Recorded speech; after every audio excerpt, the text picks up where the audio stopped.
31-year-old woman has been arrested on multiple charges after attacking a police officer. On the 16th of March, authorities responded to the intersection of Kings Highway and Gilbert Drive in Shreveport, Louisiana, regarding a suspicious person and located Andy Lynn Foshee. Andy allegedly became combative and caused injuries to an officer when she was approached. Multiple officers eventually took Andy into custody.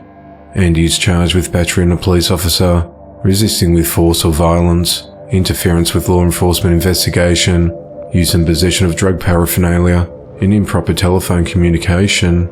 She is held at the Caddo Correctional Center on a $36,000 bond. The injured officer is expected to make a full recovery. 37-year-old Amber Patton of Paducah, Kentucky was arrested this week for the alleged ongoing abuse and strangulation of a 5-year-old boy. On the 13th of February, an investigation into the possible abuse of a child was launched after an elementary school staff member saw marks on the young child. The school's medical staff reportedly determined the marks were from abuse, and they noticed severe bruising, burst blood vessels, and other evidence of abuse. The boy was transported to the local hospital for treatment. McCracken County Sheriff detectives interviewed the parents and the children living in the household, conducted search warrants on the residence and electronic devices, as well as surveillance evidence, and concluded the boy suffered ongoing abuse and strangulation. The evidence was presented to a grand jury on the 17th of March, and Amber was indicted on charges of first-degree strangulation and first-degree criminal abuse of a child under 12. She was arrested on the 21st of March. The criminal abuse charge is punishable by 10 to 20 years, while the strangulation charge carries a potential sentence of 5 to 10 years in prison. Authorities did not specify Amber's relationship to the boy. 29-year-old Darren Robb is behind bars after allegedly fatally shooting a woman. At around 4:20 a.m. on Tuesday the 21st of March, authorities responded to a home in the 100 block of North 10th Street in Suffolk, Virginia, on reports of domestic disturbance. When officers arrived at the residence, they found an unresponsive woman identified as 23-year-old Elijah Rivera with a gunshot wound. Medics treated her at the scene and took her to the local hospital where she was pronounced dead. Darren, a man who police believe shot Elijah, was still at the scene when officers arrived, and he was arrested. Police are calling the death of Elijah as a domestic-related homicide. Darren is charged with voluntary manslaughter and is held at the Western Tidewater Regional Jail without bond. The investigation into the matter continues. On the 16th of March, 25-year-old Thomas Rowley of Boise, Idaho, was found guilty of murdering his infant son. The incident occurred on Saturday the 20th of June 2020, when Thomas was left alone to care for his 4-month-old son Milo. While Milo was sitting in a chair, he became fussy and started crying, which agitated Thomas. Upset, Thomas knocked the chair over and the infant hit his head on the ground.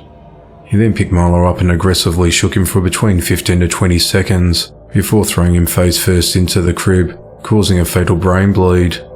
Despite noticing his son was badly injured and wasn't breathing properly, he waited more than 4 hours before calling dispatch to get assistance for his son. By the time Milo arrived at the St. Luke's Medical Hospital, he was unresponsive and not breathing, and was declared dead at 8:14 p.m. Milo died from abusive head trauma and significant brain injuries and retinal hemorrhaging. The autopsy revealed Milo had fractures to his ribs and his arm that had already begun to heal, suggesting that he had previously been abused. Thomas admitted to detectives that he had shaken his son out of frustration in the past as well. He'll be sentenced on the 22nd of May and faces up to life in prison without parole. A 25-year-old Houston, Texas man has been charged with the murder of his 2-year-old daughter. DeAndre Flanagan picked up his 2-year-old daughter Zavae Flanagan from daycare at about 9:30 a.m. on Monday the 20th of March. At 10:15 a.m., they went to Walmart where the child's mother, Kirsten Watson, works. DeAndre and the girl's mother got into an argument at the store as they'd recently broken up before he hit her multiple times in the face, took her cell phone and left the store in a red Camaro with the child. Family members and law enforcement agencies were able to track DeAndre's movements using GPS on his cell phone.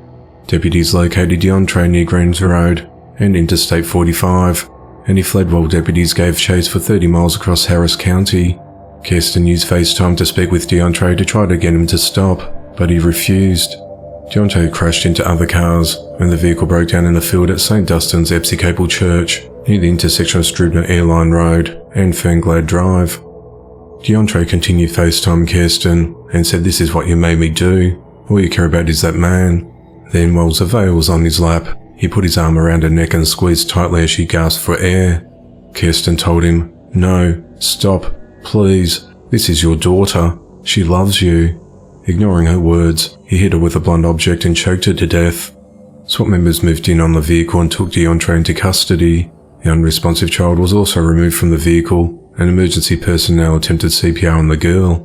She was transported to the Memorial Hermann Hospital, where she was pronounced dead. DeAndre is charged with murder and is held at the Harris County Jail.